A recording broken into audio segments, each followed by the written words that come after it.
Bonjour, c'est Gilles du site boursicoté.com. Voici l'analyse technique des principales paires de devises du marché Forex, ainsi que l'analyse de l'or et du pétrole pour les matières premières. Nous sommes aujourd'hui le mardi 23 avril 2013.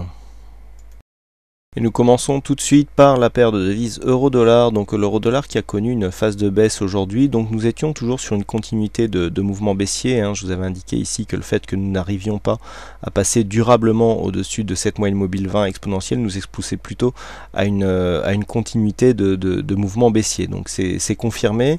Donc nous avons bien ici une validation du mouvement haussier avec cassure du support, on retrouve le support comme une résistance, on s'écarte et on commence à creuser à la baisse. Donc les retracements de Fibonacci nous indiquent qu'après avoir testé longuement ici cette zone des 38,2%, eh bien nous venons maintenant proche de la zone des 50%. Donc entre 50 et 61,8, nous avons ici deux supports possibles qui peuvent faire figure d'objectif, à savoir ici la zone des 1,2969 ou la zone des 1,2931, zone que l'on peut même relever légèrement, puisqu'il semblerait que cette zone soit un peu plus significative à 1,2942. Donc là, ce sont les objectifs de consolidation. Ces deux zones seront à surveiller puisque en cas de rebond ici sur cette zone, et donc qui serait confirmé par un dépassement des précédents points hauts ici à 1,32, eh bien nous aurions une confirmation que cette phase de tendance ici serait encore active, puisque nous aurions un retracement qui n'excéderait pas les 61,8% en retracement de Fibonacci. Donc ici zone à surveiller. Pour l'instant le flux court terme est toujours baissier, on est bien ici entre cette bande de Bollinger inférieure et cette moyenne mobile 20 exponentielle. Donc pour l'instant la dynamique est toujours baissière. On a testé ici cette zone des 50%, les indicateurs nous montrent que la consolidation est toujours en cours, on n'a pas encore de retournement du MACD, donc il semblerait que cette zone devra être retestée prochainement. On continue avec le câble, donc la paire livre sterling contre dollar américain qui continue dans un suivi de mouvement, puisque nous sommes ici sur une phase de continuité après ici ce mouvement haussier. Donc on avait tracé le retracement de Fibonacci, on avait testé à plusieurs reprises ici les 50%. On reteste encore une fois ici la zone des 50,61,8, nouveau point bas aujourd'hui qui fait suite auquel fait suite un rebond. On reste encore sous cette moyenne mobile 20 exponentielle. Vous voyez que même si on la casse ici assez régulièrement, on n'a pas de contact avec la bande de Bollinger supérieure, ce qui est un des éléments assez essentiels pour pouvoir valider un début de tendance haussière. Nous avons par contre de multiples contacts avec la bande de Bollinger inférieure, ce qui nous montre que la tendance est toujours orientée à la baisse. Quoi qu'il en soit, le retracement des 61,8% n'est toujours pas cassé à la baisse.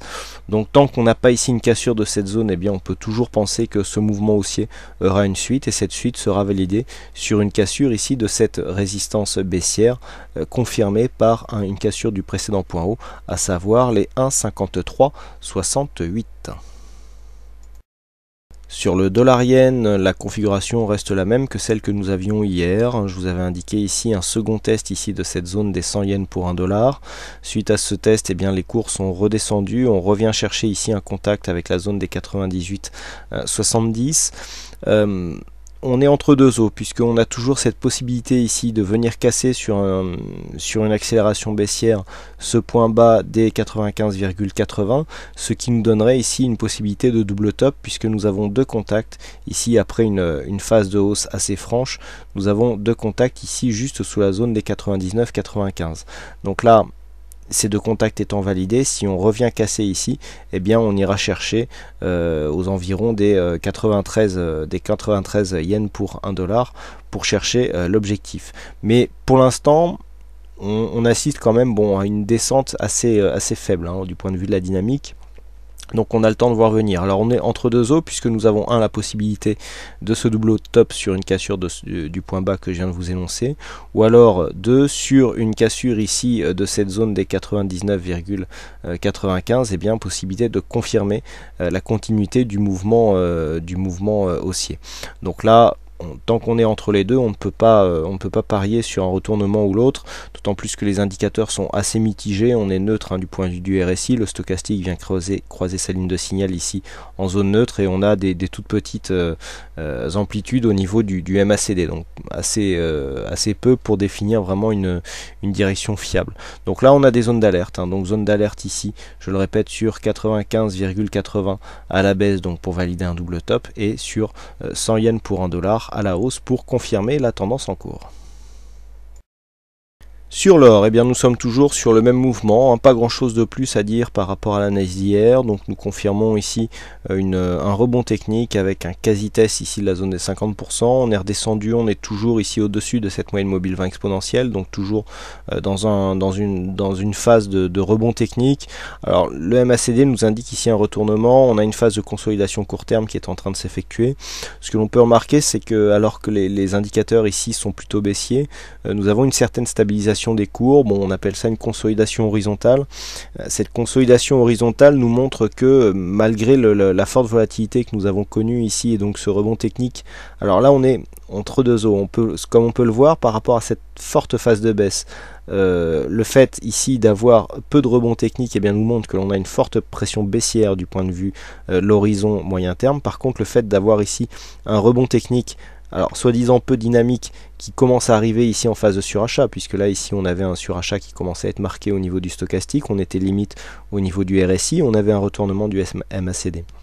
Le fait de voir revenir ici les cours qui redescendent très peu prouve que nous sommes dans une phase où il y a une pression haussière sur la tendance court terme. Donc là on est vraiment entre deux. Il ne serait pas étonnant d'avoir une phase de stabilisation ici entre 1415 et 1444 pour voir un petit peu vers quel cieux la prochaine tendance nous mènera. Mais pour l'instant on est vraiment dans l'incertitude. Il n'y a pas de tendance, il n'y a pas de réel mouvement, on est au milieu de moyennes mobiles qui ne veulent plus dire grand chose. Ce test ici avec la moyenne mobile 50, si on persistait à rester en dessous, confirmerait par contre la tendance moyen terme, puisque la moyenne mobile 50, qui est une tendance moyen terme, si on reste en dessous, eh bien on irait plutôt dans un sens de la confirmation de la tendance de fond. De toute façon, lorsque l'on est entre deux tendances, une moyen terme, une court terme, en général il vaut mieux préférer la tendance la plus longue. Donc ici, si on n'arrive pas à casser cette moyenne mobile 50, et bien dans ce cas-là, on visera, et donc ça sera confirmé par une cassure des 1379, un retour ici sur les 1321 $ l'once. A contrario, ici une cassure hypothétique des 1472 $ l'once, et bien nous donnerait un début d'invalidation de la dynamique impulsée par ce fort mouvement baissier. Et enfin nous terminons avec le WTI, donc le WTI pareil, qui après cette forte phase de baisse, bien consolide ici entre le 23,6 et le 38,2, donc on est ici dans une zone d'attente. Une cassure du 38,2 bien commencerait à enlever de la dynamique au mouvement baissier, puisqu'on le sait, un retracement à 38,2% en général sert de base, enfin d'objectif de consolidation pour les tendances dynamiques. Donc là pour l'instant on n'a pas dépassé cette zone malgré le mouvement ici très rapide, et puis on reste au-dessus de cette zone de 23,6, puisque sur une cassure des 23,6 on reviendrait directement en test ici sur cette zone des 85-92 qui correspond au retracement, au précédent point bas. Donc là, un peu comme sur l'or et puis comme sur le dollar yen, donc nous avons ici, tant qu'on ne casse pas ici les 89,38, on reste sous le coup d'une possibilité de retour dans le sens de la tendance de fond, à savoir un retour sur 85,92. Par contre, le fait de casser ici cette zone des 89,38, nous donnerait un objectif qui se situerait à 90,70, voire ici une cassure des 91,50 qui dans ce cas-là commencerait à invalider la dynamique impulsée par ce mouvement baissier. Voilà ce que l'on peut donc dire sur cette analyse technique Forex et matières premières. Il ne me reste plus qu'à vous souhaiter à toutes et à tous une bonne soirée, bonne chance dans tout votre aide, et je vous donne rendez-vous dès demain pour plein d'autres analyses techniques en vidéo. Bonsoir à tous.